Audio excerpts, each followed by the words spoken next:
Tell me about yourself is a very common interview question. In fact, it's a cast iron guarantee regardless of what sector you're applying for. What you need to concentrate on here is your work experience, stating what you've done and how it is relevant to the job that you're applying for. It's a broad question, but what the panel want to hear is what you've done, what skills you have that make you a good fit for this role. It's not about how many cats and dogs you have, or how often you go windsurfing, or how you like football. It's about the job and it's about the skills and experience that you have that are relevant for that job. When answering this question, use the following acronym: EES, and that stands for Education, Employment and Skills. Now, the reason we're using an acronym and the reason we're using kind of a structured approach in this is just to manage your thought process. When you go into the interview, there are a whole host of things running through your mind. You can be very nervous, you can lose track of thought. But as I say, tell me about yourself is usually the first question you'll be asked. And it's always good and it's good for your confidence if you can convey and get the message across first up. So, EES, Education, Employment and Skills. To start off with, I'm going to give you a poor answer to the question, tell me about yourself. This is something I've heard quite recently at interview. I live at home with my girlfriend. I've just finished university. I did really well and now I'm looking for a job. Previously, I'd done work experience in a museum for a year, helping out with some admin. I've also completed a couple of professional qualifications and I enjoy playing football and tennis in my spare time. The reason it's poor is because it's general. It does not say where the person studied or even what they studied.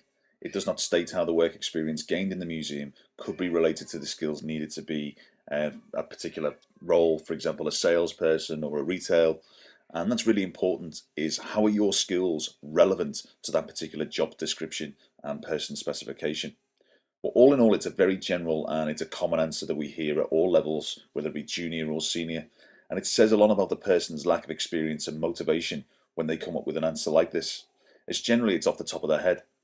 If you don't know much about you, or you haven't done much, how is the interviewer supposed to know about you and your achievements and what you can do for them? It's very, very difficult. So the key thing here is relevance. Remember, relevance is key. Read the job description, read the person's specification, find out what that employer wants. So if that's a poor answer because it's general, what does a good answer sound like? A good answer to the question would sound something like this. During university, I studied business and IT, where I achieved a 2-1. In my final year, I studied marketing, international business, and strategy, where I received awards for achieving some of the highest grades in the university. While in university, I paid for my studies working part-time for a large mobile phone company. There I developed important skills such as working with customers in a fast-paced environment. My biggest strength is the ability to communicate. By this I mean listening effectively to the needs of customers to ensure they have the right product that will solve their problems. My second strength is my ability to sell and hit targets. I enjoy working under pressure and learning about new products and working towards measurable goals. During this experience, I have always achieved my targets and never lost a customer during the 3 years I worked there. This is something I am very proud of, which demonstrates my commitment to service, and this is why I feel with this experience, combined with my educational achievements, make me a very good fit for the position, and I'd be really excited to be a member of your team. So to evaluate this answer, and the reason why it was good, is because it uses EES. If you notice, the first part of the question talked about the education, which was university, 2-1, excellent awards in both marketing, business and strategy, achieving some of the highest grades in the university. So that person's talking about how they're a high achiever. The second part is the employment, which was working in a mobile phone company. And the third part was how working in that mobile phone company, having the skills were relevant to that particular employer. So for example, the first strength was the ability to communicate, listen effectively to the needs of customers, and then ensure they have the right product that solves their problems. The second point that they went on to talk about then, or the answer went on to talk about, was the ability to sell and hit targets, to work under pressure, and to learn new products and services, and working towards measurable goals.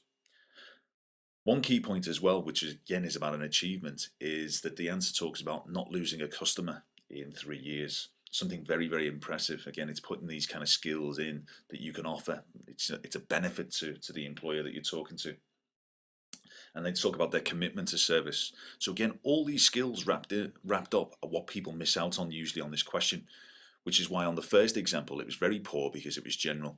This is a good answer because it's specific and it uses EES, so education, employment, and skills.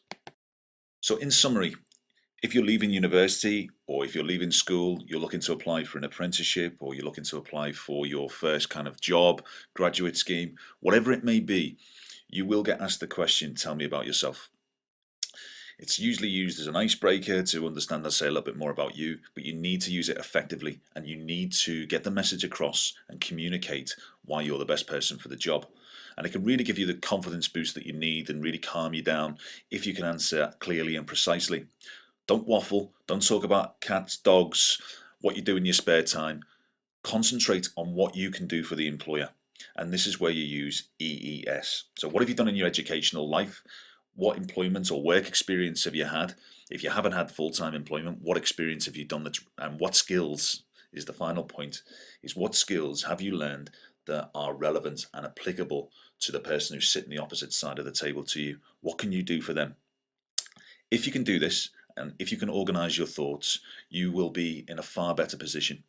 So hopefully this short tutorial has given you a little bit more confidence and given you a little bit more structure on how to answer the question. All the very best in your future career, and please leave some feedback and let's see how you've done it in your interviews, and as I say, hopefully you'll get that job that you want.